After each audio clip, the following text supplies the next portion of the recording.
जे भक्त निवास जे आहे ना ते भक्तांनीच बांधलेलं आहे. आणि इकडे जे भक्त जे आहेत ते काही डोनेशन वगैरे देतात, त्या हिशोबाने ते बांधलेलं आहे. खूप छान आहे यार. कोणाला डोनेशन द्यायचं असेल तर जे भाऊ जे होते त्याचा नंबर फ्लॅश करीन, त्यांना कसं कॉन्टॅक्ट करा त्यांना. म्हणजे कसं आपणच केलेली सोय आपणच आपल्या पिढ्याला देतो, तो एक प्रकारचा आहे. तो मैं आपका नंबर दे सकता हूँ ना, अगर किसको डोनेशन वगैरे देना रहेगा तो.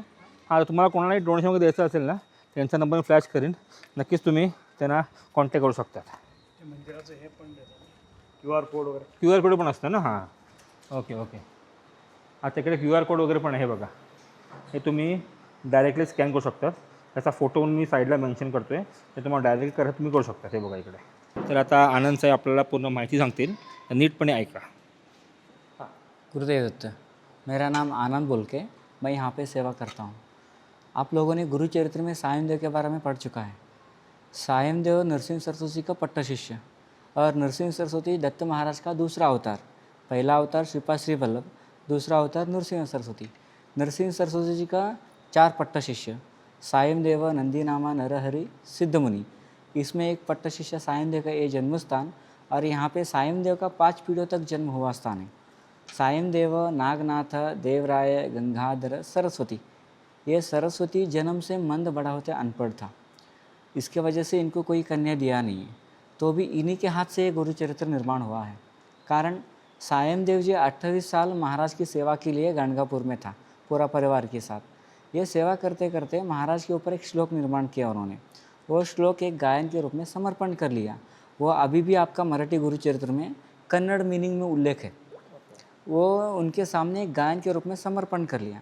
तब महाराज सुन के प्रसन्न होकर सायमदेव का आशीर्वाद दिया, तुम्हारा हर पीढ़ियों के ऊपर मेरा कृपा दृष्टि बने रहेगा और तुम्हारा एक पीढ़ी मेरे चरित्र में निर्माण करेगा। ऐसा आशीर्वाद सायमदेव को मिलने के बाद नरसिंह सरस्वती का 28 साल कर्म पूर्ण होने के बाद नरसिंह सरस्वती निर्गुण पादुका स्थापना करके कदली वन में चला गया। जाते जाते श्रीशैलम तक ये चारों पट्टा शिष्यों को साथ में लेके गया। उसमें चारों शिष्यों ने क्या किया, महाराज को नदी से उस किनारा जाने के लिए सहायता होना चाहिए, तो उन्होंने पुष्प का टोकरी अलंकार किया। तब महाराज ने बोला, मैं उस किनारा पहुंचने के बाद प्रसाद के रूप में 4 पुष्प वापस लौटेगा, चारों शिष्यों ने एक एक ले लो। उसमें एक पुष्प सायमदेव को मिला। वो पुष्प लाके उनका देवघर में रख के उनका 5 पीढ़ियों तक वो सेवा करते आया। वही पुष्प सरस्वती गंगाधर ने वो ग्रंथ के ऊपर रखा, क्योंकि ये गुरुचरित्र निर्माण किया जो सरस्वती गंगाधर है, जन्म से मंद बड़ा होते अनपढ़ था, उसके आगे कोई निर्माण करने वाला आएगा नहीं है, पीछे कोई निर्माण किया नहीं है जो अभी ये सरस्वती पढ़ा लिखा नहीं है, तो यहाँ पे महाराज का आशीर्वाद व्यर्थ नहीं होना चाहिए बोल के नरसिंह सरस्वती ने सिद्धमुनि को आदेश दिया। तो सिद्धमुनि नरसिंह सरस्वती का आदेश अनुसार ये सरस्वती के हाथ से एक ग्रंथ निर्माण करके लिया 1500 में। वो ग्रंथ निर्माण होने के बाद सरस्वती गंगाधर ने सभी दत्त क्षेत्र को प्रचार किया। कड़गंची में गुरुचरित्र निर्माण हुआ, आके के एक प्रति बना के लेके जाओ। ऐसा जो भक्तों का आसक्ति है उन्होंने आके इसका के कॉपी बना के लेके गया।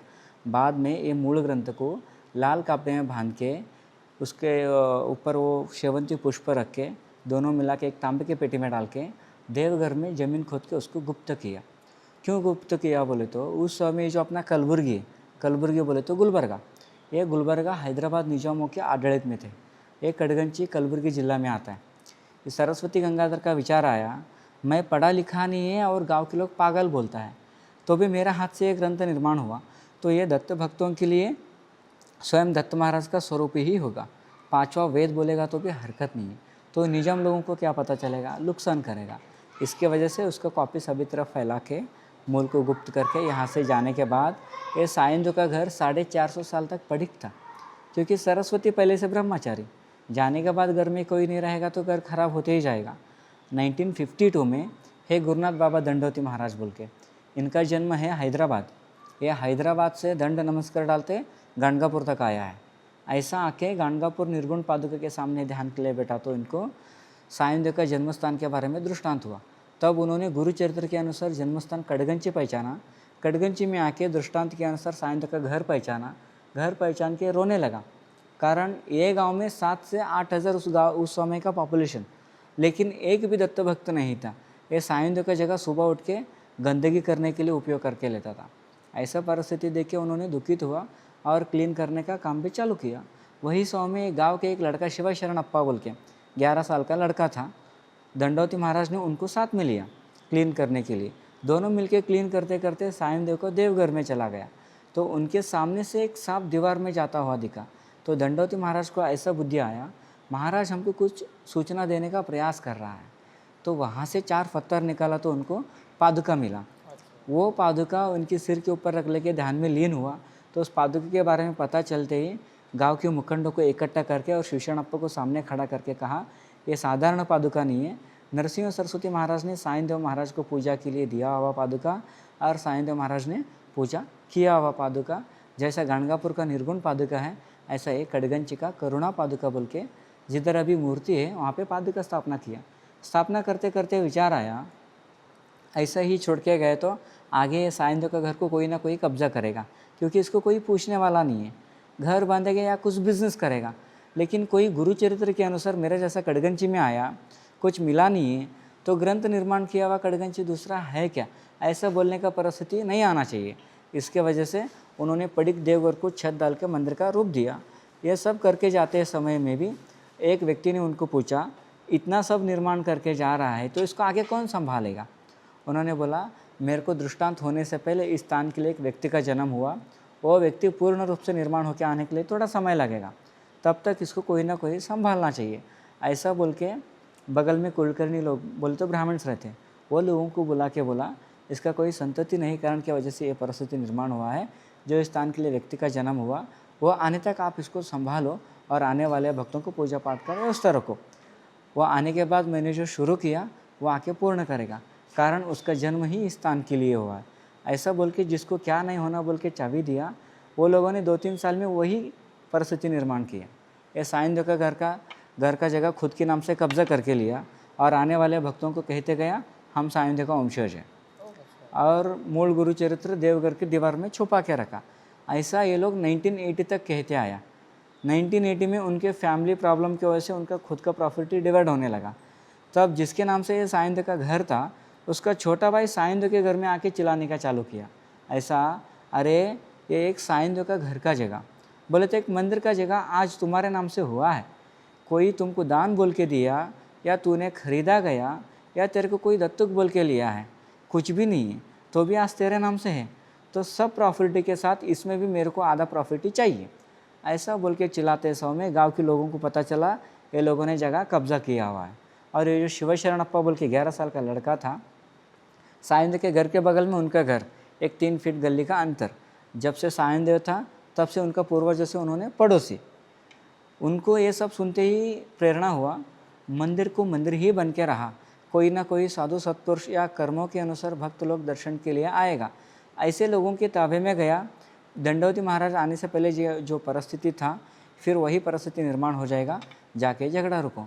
तो शिवशरणप्पा का खुद का विचार आया, वो लोगों को जगह मिल रहा है, वो लोग लड़ रहा है, मेरे को क्या मिलेगा, फालतू के झगड़े में मैं क्यों जाऊँ, ऐसा विचार मेरे में ही क्यों आ रहा है। ये क्या भगवान का विचार है, क्या मेरा विचार है, समझ लेने के लिए तो मेरे को वहाँ पे जाना पड़ेगा। वहाँ पे जाके मैं किसी से कहूँगा नहीं है झगड़ा रोकिए, ये कीजिए, लेकिन मैं जाते ही वो झगड़ा रुकना चाहिए। अगर मैं जाते ही झगड़ा रुका, आगे क्या करना चाहिए, अभी जैसा प्रेरणा दे रहा, आगे भी वैसा बुद्धि मेरे को देना चाहिए। आगे का बुद्धि के अनुसार मैंने कुछ भी किया, वही से है करो शिवशरणप्पा बोलने के जैसा वहाँ की परिस्थिति निर्माण होना चाहिए। ऐसा हुआ तो जब मैं ये समझूंगा जो इस स्थान के लिए व्यक्ति का जन्म हुआ बोल के दंडौती महाराज ने कहा था, वो व्यक्ति मैं ही हूँ। अगर ऐसा हुआ नहीं तो ये समझूंगा वो लोगों की जैसा मेरा भी एक स्वार्थ का विचार रहेगा बोल के मैं वहाँ से चुपचाप चले जाऊँगा।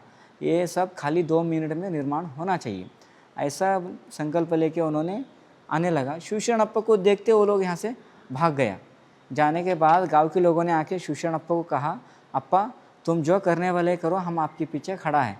अप्पा जी ने इसको स्वयं दत्त महाराज का आज्ञा समझा, क्योंकि अप्पा जी को जो प्रेरणा हुआ किसी को मालूम नहीं है, और अप्पा जी ने किसी से कहा नहीं है आके मेरा सहायता करो। और फर्स्ट ऑफ ऑल ये गांव में एक भी दत्त भक्त ही नहीं है, तो भी ये गांव के लोगों ने आके शिवशरणप्पा को ही कहा, आप जो करने वाले करो, हम आपके पीछे खड़ा है। तो खड़ा है बोल के जो बोला, वो एक बात को अप्पा जी ने स्वयं दत्त महाराज का आज्ञा समझ के वही लोगों को ले जाके इसके ऊपर केस किया। कोर्ट में साक्षी हुआ तो कोर्ट का आदेश हुआ, इसको एक ट्रस्ट निर्माण करो। 1980 में ये ट्रस्ट हुआ, 95 में इसका जीर्णोद्धार चालू किया। तब ये शिवशरणप्पा का विचार आया, जो लोगों को संभालने के लिए चाबी दिया था, वो लोगों ने आए वाले भक्तों को बोलते थे देवघर की दीवार में ग्रंथ छुपा के रखा। आज हमने घर निकाला और पाया खोदकाम चालू किया, अब तक कुछ भी नहीं मिला, तो मेरे ख्याल से ग्रंथ नहीं है, लोग उनका उपजीवन के लिए कुछ कहते रहेगा। ऐसा बोल के जैसा उनके मन में विचार आ रहा था, जिधर काम चल रहा था वहाँ पे भस्म प्रकट हुआ। भस्म का इतना सुगंध निकला कि 10 सेकंड में अपना पूरा एरिया सुगंध हुआ था। आगे कोई डर के बांधकाम के लिए आ भी नहीं रहा था। तब शिवशरणप्पा को क्या करने का समझ में नहीं आया। क्या हुआ बोल के देखने के लिए गए तो उनको ऐसा वाणी हुआ, तुम जो ढूंढ रहा है मैं इधर हूँ, ढूंढने का व्यर्थ प्रयास मत करो, ढूंढे तो मिलने का चीज़ मैं नहीं है। तो शिवशरणप्पा को क्या करना चाहिए मालूम नहीं हुआ। उस समय में पुणे में गणेश पेट बोल के एरिया आता है, वहाँ पे एक दादा महाराज जोशी बोल के सिद्ध पुरुष था। कहना ऐसा है, उनका और स्वामी समर्थ का आमने सामने बातचीत होता था। तो वह हर शिवरात्रि का पहले दिन कड़गंची में दर्शन के लिए आता था। उनका अप्पा जी का ऐसा परिचय हुआ, तो अप्पा उनको फ़ोन लगा के पूछा, ऐसा ऐसा परिस्थिति निर्माण हुआ, कोई डर से बांधकाम के लिए आ नहीं रहा, आगे क्या करना चाहिए मेरे को मालूम नहीं हो रहा। तो उन्होंने 10 मिनट वक्त लेके बाद में फ़ोन करके पूछा, अप्पा जी उससे पहले आपका विचार क्या चल रहा था। तो अप्पा कहा, जो जिसको संभालने के लिए चाबी दिया तो वो लोगों ने कहते थे देवघर की दीवार में ग्रंथ रखा, आज हमको कुछ नहीं मिला, तो मेरे ख्याल से ग्रंथ ने, ऐसा मेरा विचार है। तो उन्होंने कहा, अरे अप्पा जी वो इसीलिए प्रकट हुआ, मैं इधर ही हूँ बोल के आपको साक्षात्कार देने के लिए। कितना भी ढूंढेगा उतना ही नुकसान आपको पहुँचने वाला है, क्योंकि गुरु चरित्र को 5वां वेद तुल्य माना गया है। क्योंकि जो 4 वेदों में ज्ञान हम लोगों को मिल रहा है वो एक ही ग्रंथ में मिल रहा है। इसकी वजह से ये स्वयं दत्त महाराज का स्वरूप पा लिया है, तुम्हारा सामने भी ला के रखेगा। उसका ऊर्जा भी आम आदमी को सहने का सामर्थ्य नहीं है। जिधर भस्म प्रकट हुआ वहीं पे ग्रंथ गुप्त रूप में है, वहीं पे आप मूर्ति स्थापना करो। जैसा जन्म इस साईं देव का घर को जीर्णोद्धार करने के लिए 450 साल के बाद तेरा जन्म हुआ, ऐसा ही ये ग्रंथ के लिए भी एक व्यक्ति का जन्म होगा। कब होगा, कैसा होगा, किधर होगा मालूम नहीं है। तब तक आप वहाँ पे मूर्ति स्थापना करो। बोलने के बाद 2002 में ये मूर्ति स्थापना हुआ। मूर्ति स्थापना होने के बाद जो भक्तों का इच्छा होने लगा, महाराज का पादुका हमारे घर में आके जाना चाहिए, ऐसे भक्तों के घर में शिवशरणप्पा ने पादुका लेके जाने का सेवा चालू किया। उनकी सेवा की वजह से लोगों को पता चल रहा है अभी कड़गंजी में भी एक दत्त मंदिर है। आज लोग आ रहा है, पैसा आ रहा है, और थोड़ा बहुत लोग ऐसा पूछ रहा है अभी साईं देव का जन्म हुआ स्थान है ये, तो साईं देव का आप पीढ़ी है क्या। और कोई लोग ऐसा पूछ रहा है और गुरु चरित्र निर्माण किया हुआ स्थान है, तो गुरु चरित्र देखने के लिए मिलेगा क्या। लेकिन सरस्वती गंगाधर जो है साईं देव का 5वां पीढ़ी, वो तो ब्रह्मचारी था, तो उसका पीढ़ी कहाँ से आएगा। और मूल गुरु चरित्र लिखते समय में पेपर मिलता नहीं था, भोजपत्र के ऊपर निर्माण हुआ, और निजामों के आडಳಿतों की वजह से सरस्वती गंगाधर ने उसका प्रति सभी तरफ फैला के मूल को गुप्त किया। ऐसा हमको इधर है बोल के पता चला शिवशरणप्पा को जब भस्म के रूप में साक्षात्कार हुआ, तभी हमने वहाँ पे मूर्ति स्थापना किया। लेकिन आजकल क्या हुआ, लोग आ रहा है, पैसा आ रहा है, ये पैसे की वजह से थोड़ा यहाँ पे भी अव्यवहार चालू किया। मंदिर के बाहर वो लोग ऐसा कह रहा है, हम साईं देव का 17वां पीढ़ी है और हमारे घर में मूल ग्रंथ का दर्शन मिलेगा। और मेरा कहना ऐसा है, गाणगापुर का जो निर्गुण पादुका है, गाणगापुर निर्गुण पादुका से कड़गंची का करुणा पादुका 43 ईयर्स पुराना है। कैसा बताता हूँ मैं आपको। 13वां अध्याय में साईं देव के घर में पोटशुल्क ब्राह्मण को इच्छा भोजन करवाया नरसिंह सरस्वती जी ने। उनके घर में खाना खाने के बाद पोटशुल्क ब्राह्मण को व्याधि कम हुआ। और 14वां अध्याय में साईं देव को यवन राजा का बुलावा आया। साईं देव उनका उपजीवन के लिए बासर में यवन राजा के पास ग्रामाधिकारी काम करता था। वहाँ पे वो राजा का नियम था हर साल एक ब्राह्मण का हत्या करने का। उस दिन नरसिंह सरस्वती साईं देव के घर में था, वही दिन साईं देव को बुलावा आया। साईं देव उधर ही काम करता था, उनको पता चला आज एक ब्राह्मण का हत्या होने वाला दिन है, आज मेरे को बुलावा आया, बोले तो आज मेरा अंतिम दिन है। ऐसा महाराज को अंतिम साष्टांग नमस्कार करते समय में महाराज ने उनका शक्ल के देख के पूछा क्या हुआ। तो साईं देव बताया यहाँ के राजा का नियम ऐसा ऐसा है, आप आज मैं गया तो वापस नहीं लौटने वाला है। तब नरसिंह सरस्वती बोलता तुमको कुछ नहीं होने वाला है, मेरे को पता चला, तुम जाओ, जाने के बाद वही राजा तेरे को मान सम्मान करके वज्र वैदुर्य दे के राज मर्यादा से भेजने वाला है। तब साईं देव बोला नहीं महाराज, वो उतना दयालु नहीं है, मेरे को देखते ही वो मेरे को खलास करेगा। तब नरसिंह सरस्वती ने गुस्से में आके बोलते हैं, अरे मूर्खा, गुरु का आशीर्वाद रहे तो यम भी कुछ नहीं करेगा और यवन क्या तेरे बिगाड़ेगा, तुम जाओ, जाके आने तक मैं यहीं पे रहूँगा, ये मेरा वचन है। तो नरसिंह सरस्वती वचन लेते ही सायन देव ने उनका स्मरण करते चला गया। और सायन देव राज दरबार के नज़दीक जाते जाते वो राजा को ऐसा आंख जलन चालू हुआ कि मैं भी मर जाता हूँ क्या। तो सहिने का नहीं हुआ तो उनका विश्रांत कोने में उन्होंने गया। तो विश्रांत लेते समय में उनको ऐसा स्वप्न गिरा, कोई एक ब्राह्मण आके उसका गला काट रहा है, बोले तो उसका हत्या कर रहा है। तो वो डर के फिर सिंहासन के ऊपर आके बैठा। तो सायन देव जाके नमस्कार किया तो सायन देव के रूप में जो उनका हत्या कर रहा था नरसिंह सरस्वती ने सायन देव के रूप में देखा। तो वो डर के सायन देव को साष्टांग नमस्कार डाल के बोला, मेरे से बहुत बड़ा गलती हुआ, मेरे को क्षमा करो, आगे से मैं ब्राह्मण हत्या छोड़ देता हूँ बोल के जैसे नरसिंह सरस्वती कहा था वैसे उनको मान सम्मान वज्र वैदुर्य दे के उनको राज भेजा। भेजने के बाद सायन देव भागते आके नरसिंह सरस्वती को साष्टांग नमस्कार डाल के बोला, आज मैं जिंदा हूँ बोले तो आपकी कृपा आशीर्वाद से, आगे से मेरा जन्म आपकी सेवा में रहेगा। तब नरसिंह सरस्वती बोलता, तुम शादी करते समय सप्तपदी बोलते हैं इसको, सप्तपदी लेते समय 7 कदमों के साथ 7 वचन भी लिया हुआ रहता है।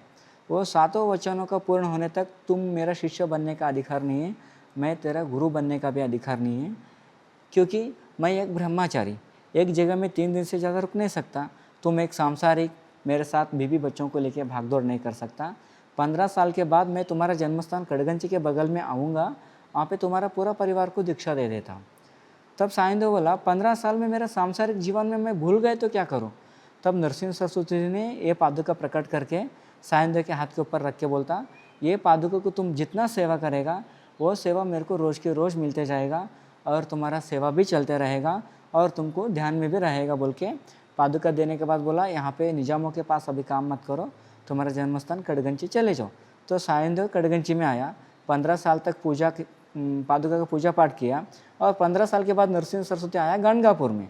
गणगापुर में आने के बाद सायन देव का पूरा परिवार के साथ 28 साल उनका सेवा किया। 28 साल के बाद नरसिंह सरस्वती ने निर्गुण पादुका स्थापना किया। बोले तो 28 और 15 43 ईयर्स होता है। तो भी आज कड़गंची 90% भक्तों को मालूम नहीं है और गणगापुर पूरा दुनिया पहचानता है। इसका कारण जब नरसिंह सरस्वती ने निर्गुण पादुका स्थापना करके कदली वन में चला गया, नरसिंह सरस्वती की सेवा करने वाले निर्गुण पादुका का सेवा चालू किया और उनका पीढ़ी बढ़ते आया, पीढ़ी के साथ साथ उनका प्रचार भी बढ़ते आया। इसके वजह से आज पूरा गणगापुर दुनिया में प्रचारित है। ऐसा ही सायन देव का 5वां पीढ़ी सरस्वती गंगाधर के आगे कोई होता तो ये घर 450 साल तक पड़िक नहीं रहते थे और ये मूल पादुका और गुरु चरित्र गुप्त रूप में रख के यहाँ से भाग के जाने का परिस्थिति निर्माण नहीं होता था और उनका भी पीढ़ी तलांतर से पादुका का पूजा पाठ चालू रखता था और उनका पीढ़ी भी बढ़ते आता था और पीढ़ी के साथ साथ प्रचार भी बढ़ते आता था। जितना गणगापुर में अभी भक्तों का भीड़ है उतना कड़गंची में भी रहते थे, क्योंकि उसका कोई संतति नहीं कारण की वजह से तो 450 साल तक पड़िक था। तो ये वंशज बोलने वाले गांव के लोग 450 साल तक सायन देव के घर में संडास करते थे। उस समय ये लोग थे कहाँ पे। और गवर्नमेंट क्या प्राइवेट प्रॉपर्टी के ऊपर ट्रस्ट बनाने का अधिकार नहीं देता है, तो कोर्ट ने इसको ट्रस्ट कॉपी पास करते समय ये लोग क्या कर रहे थे और सायन देव का घर निकाल के ये ट्रस्टी लोग मंदिर बांधने लगा। तो घर के बगल में घर है तो ऑब्जेक्शन क्यों नहीं किया। उस समय में यही लोग सामने खड़ा होकर अप्पा जी को बोला, अप्पा ऐसा करो ये अच्छा होगा, ऐसे ऐसे। अभी पैसा आ रहा है, अप्पा जी की सेवा की वजह से पैसा आ रहा है, तो पैसे की वजह से ये लोगों ने ऐसा हरकत चालू किया। सभी यूट्यूब में वगैरह ऐसे गलत इन्फॉर्मेशन ये लोगों ने फैलाया गया है। मेरा कहना इतना ही है, यहाँ पे कोई सायन देव का संतति नहीं है और जो मूल गुरु चरित्र है इस मूर्ति का नीचे गुप्त रूप में है और जो भी गुरु चरित्र अभी प्रपंच में पारायण हो रहा है सभी सरस्वती गंगाधर लिखा हुआ गुरु चरित्र ही है, उसकी सिवा और दूसरा गुरु चरित्र ही नहीं है। चुप अपना अपना बिजनेस के लिए लोगों ने कुछ एडिट करके उसको डेवलप किया हुआ है। और यहाँ की सुविधा ऐसा है, जो भी दत्त भक्त सेवा भाव से आएगा उनके लिए 1 दिन से लेकर 7 दिन तक रहने के लिए सुविधा मिलेगा। 7 दिन तक रूम का भाड़ा नहीं, 7 दिन तक खाने पीने का चार्जेस नहीं है, 7 दिन तक आप जैसा भी पूजा पाठ करो उसका भी चार्जेस नहीं है। नहीं रखने का एक वजह 95 तक ऐसा पड़िक घर था। शूषणप्पा ने उस समय एक संकल्प लिया, दिया लगाने के लिए तेल भी नहीं मिलता था। है अभी जाते समय आपको मिलाऊंगा। 95 तक तेल भी नहीं मिलता था तब शिवशरणप्पा ने संकल्प लिया, आपकी दिया हुआ प्रेरणा के अनुसार मैं भक्तों के सामने जाके, मेरे को दत्त महाराज का प्रेरणा हुआ, मैं दत्त मंदिर बांध रहा हूँ, ऐसा आपका नाम बदनाम करके मैं भीख नहीं मांगूंगा। हूँ गरीब लेकिन भिखारी नहीं। आपका प्रेरणा पूर्ण होने के लिए क्या लगता है, जिनके हाथ से सेवा लेने का जैसा मेरे को प्रेरणा दिया है वैसा उनको भी प्रेरणा दे दो।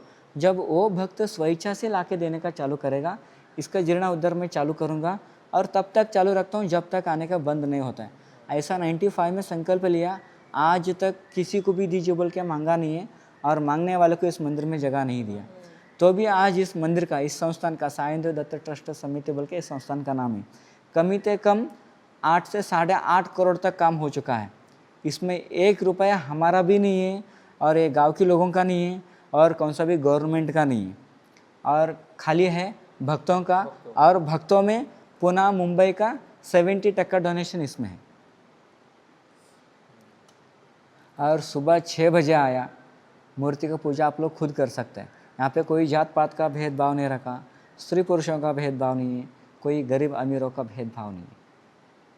नरसिंह सरस्वती जी ने जन्म लिया लाड़कारांजा में।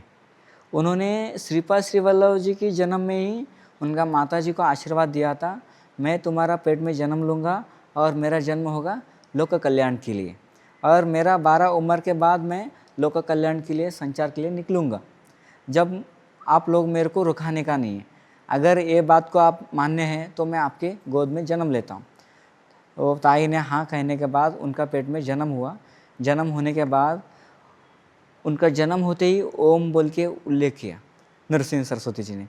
तब उनका माता कहा, इतना जल्दी तुम बोलने के लिए गया तो लोग सब डरेगा, हाँ, इसके लिए मैं जब तक बोलूँगा तब तक आप बात मत करो। तो ऐसा होने के बाद उनका 5 साल हुआ, 6 साल हुआ, डरने लगा सभी को, ये कोई बात ही नहीं कर रहा है। तब उनका पिता के स्वप्न में आके बोला, मेरा वो अक्षर कार्यक्रम रहते हैं ना, वो और मुंजी करो, मैं ये होने के बाद मैं बोलने का चालू करूँगा। तब स्वप्न में आके बोला तो उन्होंने पिता दूसरे दिन ही उनका मुंजी कार्यक्रम सब किया। करने के बाद 4 वेद पठन किया नरसिंह सरस्वती जी ने। ऐसा होने के बाद उनका ऐसा नाम बढ़ने लगा, सब गांव से लोग आके उनका दर्शन लेने लगा।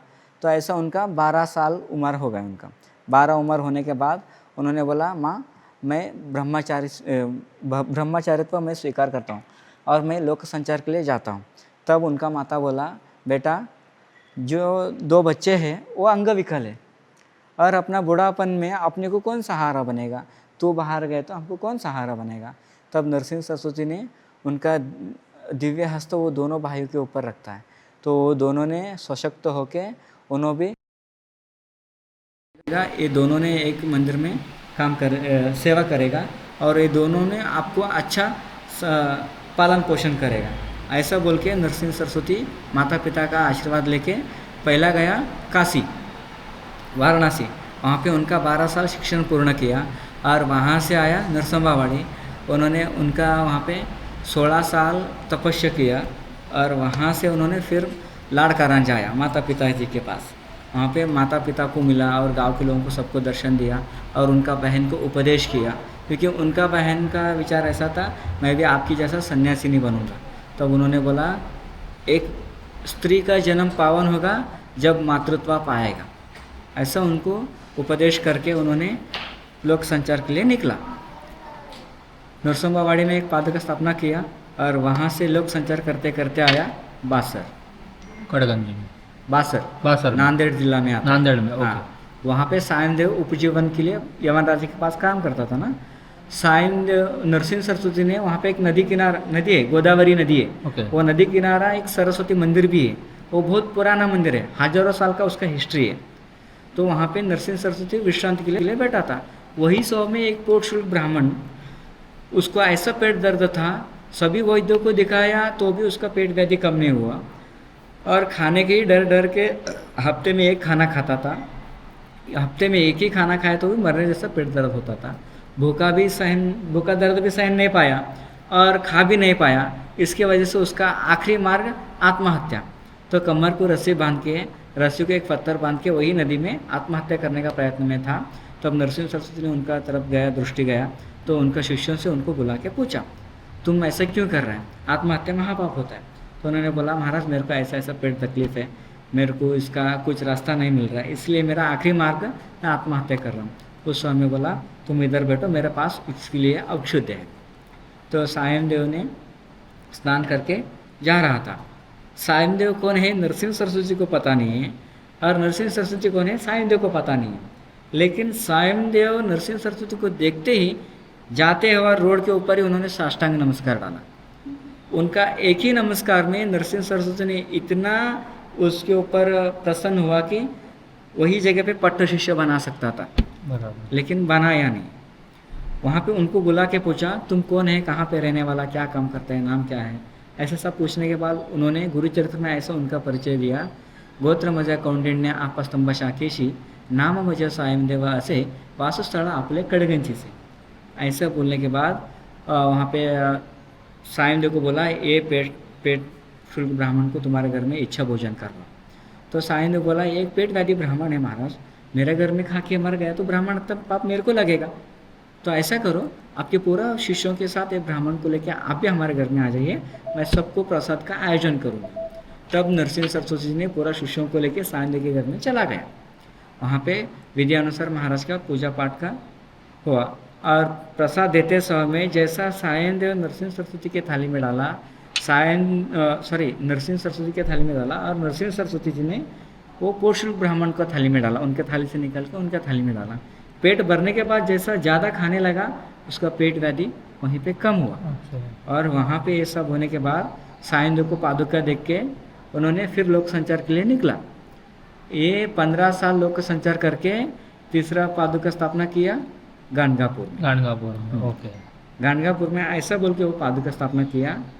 आज भक्ति के नाम से भक्ति का लाभ उठाने वाला पापी लोग भी ऐसा ही बहुत बढ़ गया कलयुग में, और भक्तिवान लोग भी ऐसा ही बढ़ गया।